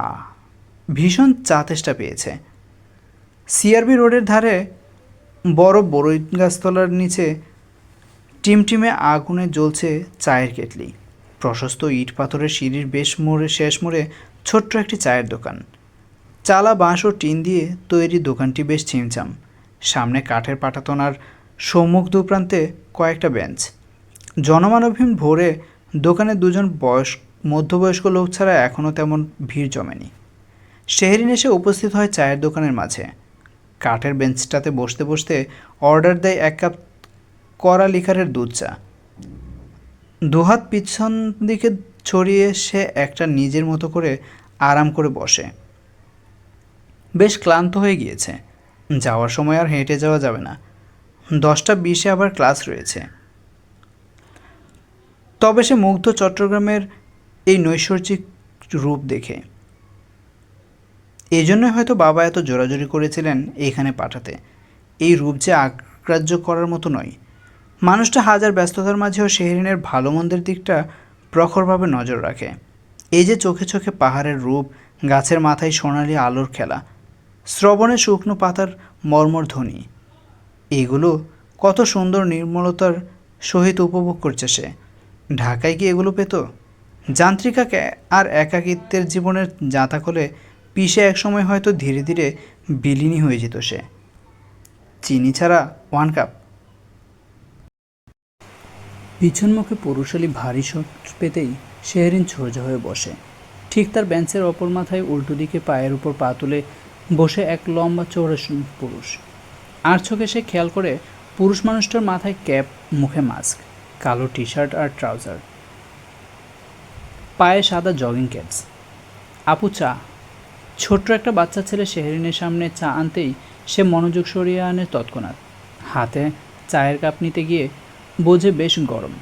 বেঞ্চের এক সাইডে চায়ের কাপ রেখে সে একটু অপেক্ষা করে চাপ ঠান্ডা হওয়া পর্যন্ত। সামনের রাস্তাটার অবস্থা দেখেছেন ভাই? খেয়াল করিনি ভাই। আমি দেখেছি আঙ্কেল, রাস্তাটার অবস্থা ভয়াবহ। মানছি প্রাকৃতিক দুর্যোগে এই অবস্থা হয়েছে, তাই বলে আজকে 3 দিন হয়ে গেল রিপেয়ার করবে না? এই দেখুন আমার পায়ে কাদা লেগে কি হয়ে গিয়েছে। দেখেছেন ভাই? এইটুকু বাচ্চা মেয়েও বুঝতে পেরেছে। শেহরিন আপ্লুত হয়ে ওঠে তার কথা গুরুত্ব পাওয়াতে। হাতে চায়ের কাপ তুলে হালকা চুমুক দিয়ে বলে, সিটি কর্পোরেশন, মেয়র, এমপি এগুলো কোনো কাজেরই নয়। সব শুধু কাজে ফাঁকি দেওয়ার ধান্দা আঙ্কেল। মানে রাজনীতি যারা করে তাদের কোনো কথা ঠিক নেই। এরা শুধু নিজেদের নেতাই ভাবে। 2 লাইন কবিতা আবৃত্তি করতে পারলেই বাহবা পেয়ে যায়। প্রথম অবধি ঠিক ছিল, কিন্তু শেষে এসে কবিতা আবৃত্তি নামটা ফের কর্ণপাত হতেই জনৈক পুরুষটির চা খাওয়ার মাঝে কাশি ওঠে। হাত হতে 1 ফোঁটা চা তার ছলকে নিচে পড়ে যায়। কোনো মতে কাশি থামিয়ে পকেটে হাত দিয়ে টিস্যু বের করে মুহূর্তে পাশ হতে একখানা টিস্যু এগিয়ে আসে। সান্নিধ্য অল্প বিস্তর তাকিয়ে দেখে তার নামে কুকীর্তি গাওয়া রমণীটি সাহায্যের হাত বাড়িয়ে দিয়েছে। অবশ্য রমণীটির দৃষ্টি সম্মুখ প্রান্তেই। পুরোপুরি নজর দিলে হয়তো বুঝত জনক এমপি মহোদয় তার পাশেই বসে। তবে এবারের এমপি মহোদয় বেশ ভালো আছে গতবারের তুলনায়। ঠিক বলেছেন, শাহজাহান সাহেবের ছেলেটা বেশ কাজের। বছর না হতেই বেশ কয়েকটা বড় বড় প্রকল্পে হাত দিয়েছে। অল্প বয়সে এমপি হয়েছে। তরুণদের জন্য আশা করি ভালো উদ্যোগ নেবে। আঙ্কেল, এগুলোতে ট্রাস্ট করবেন না। এগুলো জাস্ট স্ট্রো। জনগণকে বুঝ দিয়ে রাখার জন্য প্রকল্পের নামে হাজার হাজার টাকা নিজ নিজ পকেটে তুলে নেই। এই মেয়ে বলে কি? আসতে বলো মা, সবাই এক হয় না, সৎ অসৎ দুটোই থাকে। সান্নিধ্য চায়ের কাপটারে বেঞ্চে রেখে মুখে মাস্ক টেনে নেয়। গম্ভীর স্বরে শেহরিনের উদ্দেশ্যে বলে, রাজনীতিতে মনে হচ্ছে আপনার অ্যালার্জি। শেহরিন এক পলক তাকিয়ে চায়ের চুমুক দিয়ে বলে, আপনি বুঝলেন কি করে? মনে হলো। ঠিক ধরেছেন, চিংড়ি মাছের মতো অ্যালার্জি, সাথে কাঁঠালের মতো ঘৃণা শব্দটা মুখ হতে বের হওয়ার আগেই মাটির কাপ হতে চা ছিটকে এসে কাটা আঙুলে পড়ে সরাসরি। সঙ্গে সঙ্গে মুখ হতে অস্পষ্ট স্বরে কিঞ্চিত আর্তনাদ করে ওঠে শেহরিন। কাটা আঙুলের মাঝে গরম চায়ের স্পর্শে নাজুক হয়ে ওঠে এক লহমাই। কাপটা কোনোভাবে বেঞ্চে রেখে গলায় ঝোলানো স্কার্ফের সাথে চেপে ধরে। এর মাঝেই অপর পাশ হতে এগিয়ে আসে আরেকখানা টিস্যু। একটু আগে যাকে সে টিস্যুর দ্বারা সাহায্য করেছিল, সেই ভদ্রলোক হতেই ফিরতি টিস্যুর দ্বারা সাহায্য পায় সে। কী হয়েছে মা? গরম চা পড়েছে। আহা, সাবধানে খাবে না? ছোট মানুষ বড় বড় বিষয়ে কথা বললে দুর্ঘটনা ঘটার সম্ভাবনা বেশি থাকে। শেহরিন কপাল মৃদু ভাঁজ করে তাকায় পাশে বসে পুরুষটার দিকে। জনক পুরুষ ততক্ষণে উঠে দাঁড়িয়েছে। সূর্য তার পূর্ণাঙ্গ আলো ছেড়েছে। কোলাহল আস্তে আস্তে বাড়ছে। এখন আর এমপি সাহেবের এই অবস্থায় থাকা উচিত নয়। 18 বছর পার দিয়ে এসেও ছোট আমি, বাহ, বড় হব কি তাহলে 28 বছরে? সান্নিধ্যের কথাটা কানে এলেও সে প্রতিউত্তর করে না। হাঁটা পথে সে এগিয়ে যায় সামনে। ইতিমধ্যে উপস্থিত মধ্যবয়স্ক দুটো লোকও প্রস্থান দিয়েছে। বাদ পড়ে আছে শেহরিন। চা অর্ধেক রেখে সে দাম মিটিয়ে উঠে পড়ে। সান্নিধ্যের বিপরীত রাস্তায় সে হাঁটা ধরে, কিন্তু প্রশস্ত রাস্তার দুপাশেই মোড়ে বাঁক নিতে দুজন দাঁড়িয়ে পড়ে হুট করে। সান্নিধ্য এক নজর পিছু ঘুরে তাকায়। অদূরে মেয়েটাই কি তার সেই অমনোযোগী শ্রোতা? ক্ষুধায় পাগল বনে যাওয়া কবিতা আবৃত্তি ট্যাগ দেওয়া নারী কায়া? কণ্ঠ তো তাই বলছে। অন্যদিকে শেহরিনও পিছু ঘুরে তাকায়। লম্বা পুরুষটির দিকে ভ্রূদয় পাকিয়ে বলে, কবিতা আবৃত্তি করা সেই এমপি মহোদয়ের কণ্ঠের মতো লাগলো না? সময় বেলা 1:35। জিওটেকনিক্যাল ইঞ্জিনিয়ারিং ক্লাস শেষ হয়েছে মাত্র। এখন বাদ রয়েছে একটা মাত্র কুইজ, এরপরেই ছুটি। জাহাঙ্গীর আলম স্যারের ক্লাসে আসতে কিছুটা সময় হাতে রয়েছে বিদায় শেহরিন নিজের করা নোটটায় আরও একবার চোখ বুলিয়ে নেয় গভীর মনোযোগে। হাই শেহরিন। হাতে খাতা হতে দৃষ্টি তুলে উপরে তাকায় শেহরিন। 2-3 জন ক্লাসমেটটিকে হঠাৎ তার সম্মুখে একসঙ্গে দেখে ভ্রুকুঞ্চিত হলেও পরমুহূর্তে সে মুখে মৃদু হাসি টেনে বলে, হ্যালো এভরিবডি। তৃণা এগিয়ে এসে শেহরিনের পাশটায় বসে কৌতূহলী চোখে তাকিয়ে বলে, তোমার করা নোট? হ্যাঁ, একটু দেখতে পারি? Sure, please. তরুণা শেহরিনের থেকে নোটটা নিয়ে কয়েক পৃষ্ঠা উলটপালট করে দেখে। গোছানো হাতে সুস্পষ্ট সব লেখা। প্রত্যেকটা লেকচারের মূল বিষয়গুলো সুন্দর করে পয়েন্ট আকারে লিখে রেখেছে সে। তরুণের সাথে আসা আনিকা, বর্ষাও বেশ অবাক হয় নোট দেখে। বাহ, অর্ক, নিশি, জায়ান ওরা তো দেখছি সত্যিই বলেছে। তোমার করা নোট আসলেই চমৎকার। এত সাজিয়ে গুছিয়ে তো আমাদের কখনো করাই হয়নি। আমি জাস্ট স্পিচলেস দোস্ত। এনিওয়ে, আমরা কি একটু নোটটা পেতে পারি শেহরিন? যদি তুমি কিছু মনে না করো। আসলে আমরা কেউই স্ট্রাকচারাল ইঞ্জিনিয়ারিং ক্লাসটা ঠিকমতো করতে পারিনি। We are friends Taruna. There is no need to show so much courtesy. Please take it. তুমি খুব ভালো মেয়ে শেহরিন। শেহরিন স্বতঃস্ফূর্ত হাসে, ধীরকণ্ঠে বলে, ইটস ওকে। কুইজের সময় আসে। আজকের কুইজের ফরম্যাট শর্ট অ্যান্সার কোয়েশন এবং বিষয়বস্তু লিনিয়ার অ্যালজেব্রা ও differential equation. Jahangir Alam sir কাটায় কাটায় 20 মিনিট ধরে কুইজ নেন। এর মাঝে সবাই একটু একটু কারচুপি করলেও শেহরিন নিজস্বতায় সম্পূর্ণ করে পুরোটা। অবশ্য তার কথা বলার খুব একটা মানুষও নেই যার সঙ্গে লুকিয়ে ছাপিয়ে একটু ডিসকাস করবে। প্রথম বর্ষের 5 মাস পার হচ্ছে, এর মধ্যে এক ঋতমার সাথে তার হয়েছে ঘনিষ্ঠ সম্পর্ক। একে অপরকে মোটামুটি ভালো ফ্রেন্ডস হিসেবেই স্বীকৃতি দিয়েছে। এছাড়া উল্লেখ করার মতো কোনো ফ্রেন্ড নেই তার। দুঃখজনক হলেও বিষয়টা সত্যি, কেননা এবার তাদের সেশনে যারা সিভিল বিভাগে রয়েছে 90%ই চট্টগ্রাম বা আশেপাশে। দূর বলতে শেহরিন সহ হাতে গোনা কয়েকজন মাত্র। লোকালদের সব ক্ষেত্রেই দাপট থাকে বেশি। পরিচিত আলাদা ট্যাগ, বন্ধুমহল ওদের নিয়ন্ত্রণে থাকে। নতুনদের এক্ষেত্রে কষ্ট হয় মানিয়ে নিতে। সহজে তাদের দলবদ্ধ কলোনিতে নিজেদেরকে মেলে ধরার সুযোগ মেলে না। তবুও বাকি কয়েকজনের মধ্যে শেহরিন কিছুটা পরিচিতি পেয়েছে, শুধুমাত্র ভালো পড়াশোনা এবং এক্সট্রা কারিকুলামে অ্যাক্টিভ বলে। কুইজ শেষে ব্যাগ নিয়ে বের হয় ক্লাসরুম থেকে শেহরিন। আজকে কেন যেন খুব বেশি একা লাগছে নিজেকে। হয়তো ঋতমা আসেনি সেজন্য। এই মেয়েটা যেদিন না আসে সেদিন তার কাছে সব কিছু অন্ধকার, অচেনা লাগে। একাডেমিক বিল্ডিং পার হয়ে কিছুটা দূর যেতেই ব্যাগ হতে সাইলেন্ট করে রাখা ফোন ভাইব্রেট করে। কম্পনরত আওয়াজে শেহরিন হাঁটার গতি কমিয়ে ফোন রিসিভ করে। একমাত্র বাবা ছাড়া এই মুহূর্তে অবশ্য তাকে ফোন দেওয়ার কেউ নেই। দুপুরের খাবারের খোঁজ নিতে সে যে ফোন করবে এটা শেহরিন আগে থেকেই জানতো। আসসালামু আলাইকুম বাবা। ওয়ালাইকুম আসসালাম। কেমন আছো মা? জি আলহামদুলিল্লাহ ভালো। তুমি কেমন আছো? আলহামদুলিল্লাহ। কোথায়? বাসায় ফেরোনি এখনও? শেহরিন কিছুটা হেঁটে শহীদ মিনার প্রাঙ্গণে এসে বসে। মধ্যদুপুর সময় হওয়াতে এদিকটায় মানুষের আনাগোনা খুব কম। নিরিবিলিতে কিছুক্ষণ বাবার সাথে ভাব প্রকাশ না করলে তার দিন কাটবে না। ক্যাম্পাসেই বাবা কুইজ ছিল, জন্য আজকে একটু লেট হয়েছে। ও আচ্ছা আচ্ছা। বাবা? জি মা। শেহরিন কিছুক্ষণ চুপ হয়ে যায়, অতপর অদূরপানে এক দৃষ্টিতে তাকিয়ে থেকে নিমজ্জিত স্বরে বলে, ভার্সিটিতে কেউ কারো বন্ধু হয় না, কথাটা কি সত্যি? রিজওয়ান সাহেব বাসায় ফেরা মুহূর্তে গাড়িতে বসা অবস্থায় মৃদু হাসেন, স্নেহময় কণ্ঠে বলেন, ঋতমা তোমার বন্ধু নয়? হুম, তাহলে? ও ছাড়া আর কেউ নেই। হয়ে যাবে মা, কেবল তো শুরু। দরকার হলে তুমি সবার সঙ্গে মিশবে, কথা বলবে, নিজ হতে ফ্রেন্ডশিপ করবে। আমি চাই বাবা, বাট ওরা কেউ রেসপন্স করে না। ওদের সবারই আলাদা একটা সার্কেল রয়েছে, কেউ সংযোজন করে না সেখানে কাউকে। ঠিক আছে, তাহলে তোমরা যারা বাদবাকি রয়েছ তারা মিলে একটা সার্কেল করো, অচানা সার্কেল। হা হা। শেহরিন বাম হাতের নখ খুঁটে ভারী মুখ করে বলে, রিতমা সামনের মাসে আমেরিকা চলে যাচ্ছে বাবা, ফুল ফ্যামিলি সহ। ওদের ভিসা হয়ে গিয়েছে। হয়ে গিয়েছে? হ্যাঁ। আমি এখন আরও একা হয়ে যাব, আমার ভালো লাগছে না। সাবরিনা শেহরিন অনিভাকে কি ডিপার্টমেন্টের কেউ চেনে না? চেনে। তাহলে? চেনা আর বন্ধুত্বের মধ্যে বিস্তর ফারাক বাবা।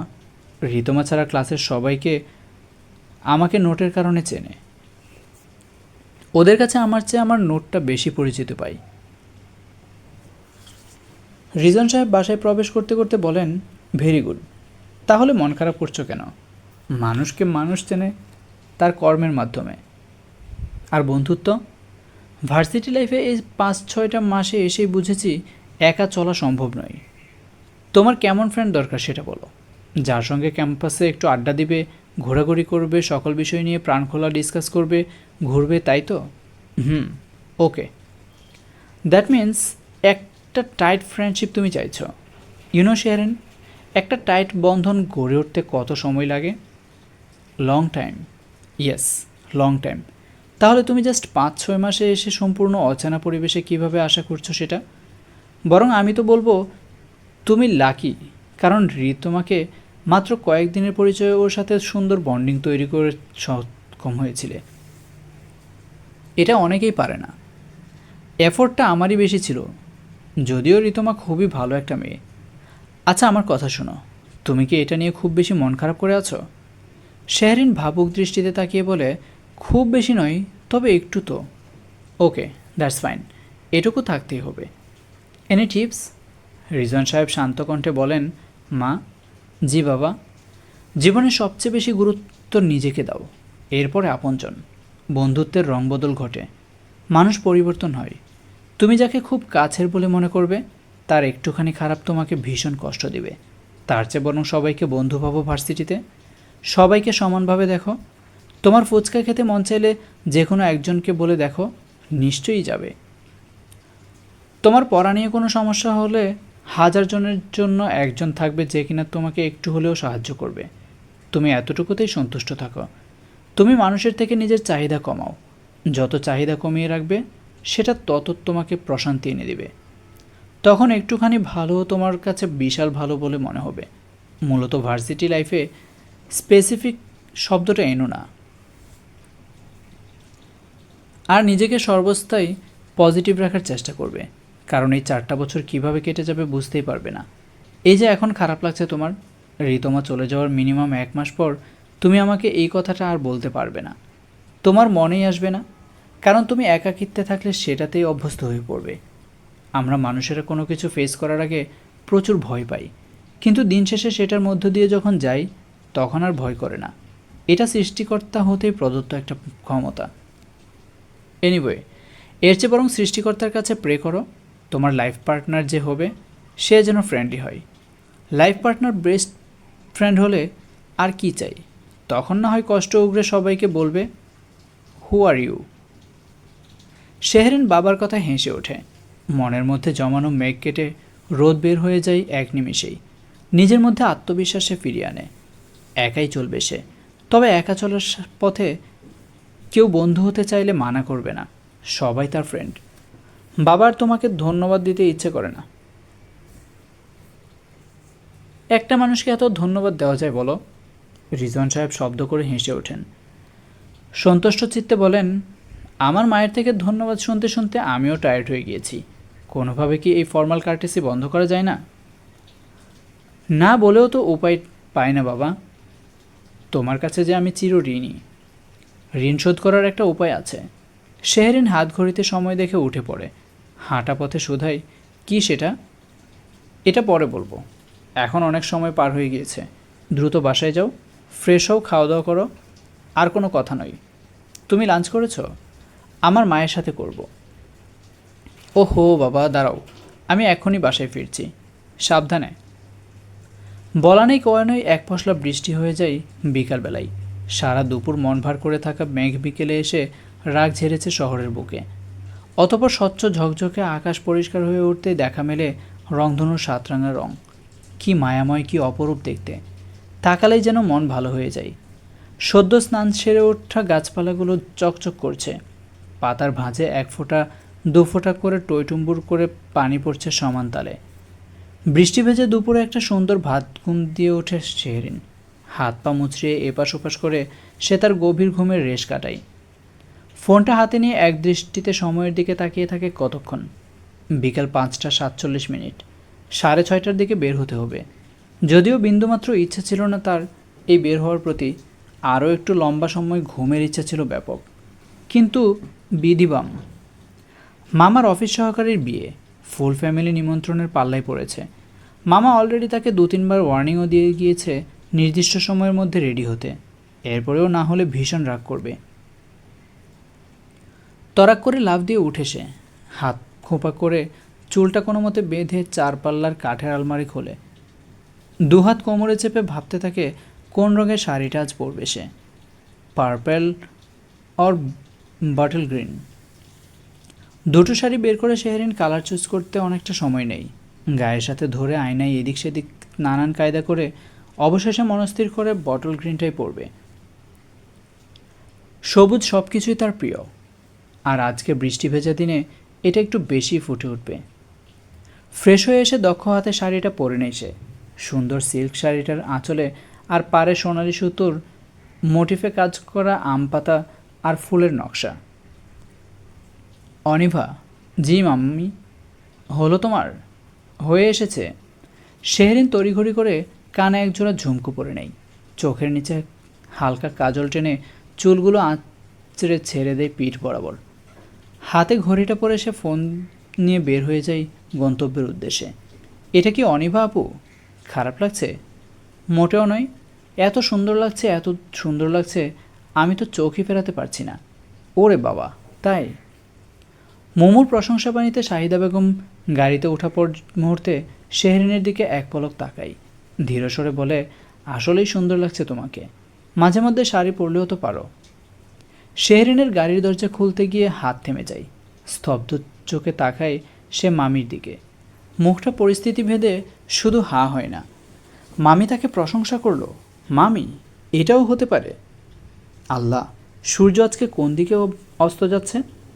অনিভাপু কি হলো? না কিছু না। শেহরিনের মন একসময় ফুরফুরে হয়ে যায়। এই যে মামির কাছে পাওয়া ছোট্ট প্রশংসা তাকে বিশ্বসুন্দরীর ন্যায় অনুভূতি জাগাচ্ছে। আজ প্রথম মনে হচ্ছে সে সুন্দর। মনে মনে ঠিক করে বাসায় গিয়ে সে শতবার আয়না দেখবে, লজ্জায় লাল নীল হবে। মামি তাকে সুন্দর বলেছে মানে সত্যি সুন্দর লাগছে দেখতে। ইস, বের হওয়ার সময় কেন একবার আয়নাটা দেখল না সে? এশিয়ান হাইওয়ে, সন্ধ্যা 7টা। বৃষ্টি ভেজা ঝকঝকে বিকাল ছেড়ে সন্ধ্যা নেমেছে ধরণীতলে। একটু গাঢ় নজর বোলালেই দেখা যাবে আকাশে ফের কালো মেঘের করার ধার, যার কারণে হাইওয়ের দুপাশে সোডিয়াম লাইটগুলোর আলো দেখাচ্ছে বিষণ্ণ হলুদ। নিথর পাহাড়গুলো চুপিসারে মাথা উঁচু করে দাঁড়িয়ে আছে অদূর পানে। ক্ষীয়মান বাতাসে মিশে ধুলো আর যানবাহনে পোড়া ডিজেলের গন্ধ। বন্দরনগরীর ব্যস্ত হাইওয়ে কাঁপিয়ে একের পর এক গাড়ি ছুটে চলেছে বুলেটের গতিতে। হেডলাইটের সাদা ঝলকানি রাস্তার কালো অ্যাসফল্টে আঁকড়ে ধরে আছে কঠিনভাবে। এশিয়ান হাইওয়ের এক কোণে দাঁড়িয়ে আছে একটা সাদা প্রাইভেট কার। নিশ্চুপ নিস্তব্ধ তার চারিপাশ। জানালায় টিন্টেড গ্লাস ভিতরের অংশকে করছে অন্ধকার, যার কারণে বোঝা দেয় অভ্যন্তরে বসা মানুষটার অভিব্যক্তি। সময় পায়। দুজন সচিত্তে এগিয়ে এসে নক করে মৃদুভাবে।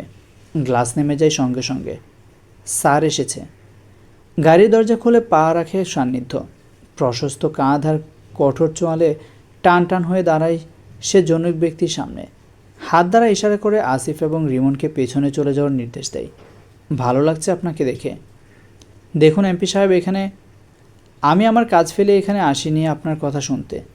আমি এসেছি আমার কথা আপনাকে শোনাতে। শাহমাদ সাহেব সান্নিধ্যের কথাই নিজের কথা থামিয়ে ফেলে। ধারালো চোখে দৃষ্টি স্থাপন করিয়ে বলে, জি বলুন। আপনি কি চান আজকে এই রাত আপনার জীবনের শেষ রাত হোক? ভয় দেখাচ্ছেন এমপি সাহেব? ভয় পান না আপনি? না। সান্নিধ্য সাদা পাঞ্জাবির হাতা গুটিয়ে ধীরে ধীরে তাদের মধ্যকার শেষ দূরত্বটুকু ঘুচাই। পেশিবহুল হাতের শিরা ফুলে ওঠে তার ক্রোধের অনলে পড়ে। ক্ষীণ জবাবে উচ্চারণ করে, পূর্বক্ষণ পত্রিকা অফিসের হলুদ সাংবাদিকের ম্যানেজার শাহাদাত সর্দার, যিনি কিনা এমপি সান্নিধ্য শাহজাদ খানের বিরুদ্ধে দুর্নীতির নীল নকশা তৈরির খবর চাপানোর নির্দেশ দিয়েছে। আজ রাত 11টায় 2421টা পত্রিকা ছাপানো হবে, তাই তো? দেশের শীর্ষস্থানীয় সংবাদ মাধ্যমগুলোতেও প্রকাশ পাবে। শাহমাদ সাহেব মুখ খোলার আগেই শক্ত হাতে তার গলা চেপে গাড়ির উপরে এনে মাথা ঠেকায় সান্নিধ্য। শত্রুপক্ষকে আঘাত করার সময় সে বরাবরের নেই হয়ে যায় শান্ত। তবে তার চোখে ফুটে স্ফুলিঙ্গের বিস্ফোরণ। আমি ভালো মানুষের জন্য ভালো কাজ করি, খারাপ মানুষের জন্য খারাপ কাজ করি। আমাকে ডুবানোর চিন্তা মাথা থেকে ঝেড়ে ফেলো শাহমাদ। তোমাকে বারে বারে বাঁচার সুযোগ এই এমপি দিবে না। একদম গলার রক টেনে বের করে আনবে। ছাড়, এমপি হয়ে বাহাদুরি? সান্নিধ্য গলা চেপে টেনে তুলে সরাসরি আছাড় মারে গাড়ির সম্মুখে। পরপর 2-3বার বেধড়ক আছাড়ে শাহমাতের নাক মুখ থেতলে গিয়ে রক্ত ছড়িয়ে পড়ে। রক্তাক্ত হয়ে ওঠে সাদা গাড়িটা। মুখ দিয়ে গঙ্গানির আওয়াজ বের হয়। স্তিমিত নেত্রে সামনে দাঁড়ানো ঠান্ডা মেজাজের উপরই ভয়ঙ্কর মানুষটাকে দেখে সে, আমাকে খেপাতে এসো না শাহমাত। একদম কলিজা ফুঁড়ে গুলি চালিয়ে দিতে আমার কনিষ্ঠ আঙ্গুলও কাঁপবে না। তোমাকে মারলে আবর্জনা নাম্বার 6 দূর হবে, আর টার্গেট তুমিই থাকবে। ক্ষমতা? সান্নিধ্য পকেট হতে পিস্তল বের করে জ্বলন্ত চোখে তাকায় শাহমাতের দিকে। ঠোঁটের কোণে যত সামান্য হাসি ঝুলিয়ে পিস্তলের বেয়নেট দিয়ে শাহমাতের গালে চাপড় আটে। রক্তের ফোঁটা ঝরে সঙ্গে সঙ্গে। ইয়েস, পাওয়ার। 4 বছর চট্টগ্রাম শহর একদম রাজত্ব করে যাব। শাহমাতের শরীরে রক্তে ভিজে ওঠে। পিছন হতে আসিফ এসে সম্ভ্রম স্বরে বলে, স্যার ক্রস ফায়ার করে দিন ডিরেক্ট, বাকিটা আমরা সামলে নিচ্ছি। লৌহ ধাতব বস্তুটি শাহমাতের পেট বরাবর চলে আসে। ট্রিগারে আঙ্গুলের ভর পড়ে। শাহমাত অবিশ্বাস্য দৃষ্টিতে তাকিয়ে দেখে সান্নিধ্যকে। কল্পনাতেও ভাবতে পারেনি এই পুরুষটা শান্ত রূপের আড়ালে কতটা নিষ্ঠুর প্রতিচ্ছবি আঁকা। হাইওয়ের মাঝে এই পাবলিক স্থানেও যার কোনো ভয় ডর নেই, নির্দ্বিধায় ক্রস ফায়ারের মতো কঠিন জিনিসের দিকে কিভাবে অগ্রসর হচ্ছে সে। কিন্তু নিয়তিবোধ হয় আজ শাহমাতের সঙ্গে ছিল। জ্বলন্ত এমপি সাহেবকে নিস্তেজিত করতে হুট করে আগমন ঘটে এক প্রাণোচ্ছল রমণীর। রাতের অন্ধকারে পিছন হতে একখানা কালো গাড়ির আলো ফুঁড়ে এসে তাদের পাশ কেটে চলে যায়, গিয়ে থামে একদম তাদের গাড়ি হতে মাত্র কয়েক হাত দূরে। আর একটুখানি পথ, সামনেই কমিউনিটি সেন্টার, এখানেই শেষ হতে হলো। মোজাম্মেল একটু চেক করবে না এখানে কোথায় ফুয়েল স্টেশন? শফিউল সাহেব গাড়ি হতে নামতে নামতে বলেন, এখানে আর ফুয়েল স্টেশন খুঁজে লাভ নেই, নেমে পড়ো সবাই, জাস্ট একটুখানি হাঁটা পথ, পারবে না তোমরা? সবার মাঝ হতে শেহরিন আরস উচ্ছ্বসিত কণ্ঠে বলে ওঠে, 100 বার পারব। একে একে গাড়ি হতে নেমে আসে মিসেস শাহিদা, মোমো এবং আরস। সর্বশেষ গাড়ির শাড়ির কুচি সামনে ধীর গতিতে পিচঢালা রাস্তায় পা রাখে শেহরিন। বয়ে চলা মৃদুমন্দ হাওয়ার গতি তার শাড়ির আঁচল দুলিয়ে তোলে। মুখের উপর অবাধে বিচরণ করে এলোমেলো চুলগুলো। মুখে তার মিষ্টি হাসি, কাজল টানা চোখে উচ্ছ্বাসতা। আর এতেই চক্ষুস্থির হয়ে যায় তার হতে কয়েক কদম দূরে দাঁড়ানো নেতা সাহেবের। রমণীর মিষ্টি হাসি এসে সরাসরি লাগে তার বুকের বাঁ পাশে। ক্রুদ্ধ নয়নজোড়া ফুঁ দিয়ে নেভানো বাতির ন্যায় দপ করে নিভে যায় তার। বদলে নেমে আসে একরাশ শীতলতা। শাহমাতের পেটে চেপে ধরা পিস্তল শিথিল হয়ে আসে, সেই সাথে শিথিল হয়ে আসে তার ট্রিগারে চাপ দেওয়া আঙ্গুল। রিমন স্যারের মুখরেখা দেখে অবাক হয়ে যায়। অতটা মগ্ন দৃষ্টিতে আজ অপর্যন্ত সে কখনোই তার স্যারকে কোনো রমণীর দিকে তাকাতে দেখেনি। স্যার, এই সেই মেয়ে যে বলেছিল আপনি কবিতা আবৃত্তি করেন, সেদিন রাস্তায়, আজকে সকালেও বলেছে। জি স্যার। সান্নিধ্যের হোঁশ ফেরে শাহমাতকে ছুঁড়ে ফেরে বলে, কিছু না, ওকে নিয়ে যাও। স্যার, অ্যাকাউন্টার? না, এবারের মতো মাফ করে দিলাম। স্যার, যেটা বলেছি সেটা করো। আসিফ রিমন আর দ্বিরুক্তি না করে টেনে তুলে শাহমাতকে হাইওয়ের নিচ দিকে নিয়ে যায়। তবে এমপি সাহেব তার জায়গা হতে এক পা নড়ে না। শেহরিনের এক ঝলক প্রাণোচ্ছলতা তাকে কুপকাত করে দেয় ভিতর হতে। অশান্ত মন তার ছটফট করতে থাকে। সমস্ত কাঠিন্যতাকে ধুয়ে মুছে যায় বর্ষার জলে। রাস্তা পার হতে পারবে? এটা তো খুব ইজি। মোটেও ইজি নয়, এটা হাইওয়ে। দেখছো না দুপাশ হতে কীভাবে গাড়ি যাচ্ছে আসছে। মামির কথায় শেহরিন একপাশ তাকিয়ে অপর পাশে ফিরে যায়, কিন্তু গাড়ির দিকে চোখ না গিয়ে তার চোখ যায় সরাসরি সেই পুরুষটার দিকে, যে কিনা নিঃসংকোচ চাহনি মেলে তাকিয়ে আছে তার দিকে একধেনে। শেহরিনের ভ্রুদয় বাঁকা হয়ে আসে। এমপি বেটা না ওটা? অনিভা, আসো। শেহরিন চোখ সরিয়ে আনে। মামার তত্ত্বাবধানে সবাই মিলে সাবধানে রাস্তা পাড়ি দেয়। কমিউনিটি সেন্টারে ঢোকা মুহূর্তে শেহরিন কপাল ভাঁজ করে আরও একবার অদূরে ফিরে তাকায়, আর তার তাকানোর সঙ্গে সঙ্গে চোখের দৃষ্টি সরিয়ে নিজেকে আড়াল করে নেয় সান্নিধ্য। গাড়িতে ওঠা পর্যন্ত দুহাত কোমরে চেপে লম্বা লম্বা শ্বাস টেনে নেয় মাটির দিকে তাকিয়ে এসে। শান্ত কণ্ঠে ঠিকরে বলে, এরকম লাগছে কেন আমার?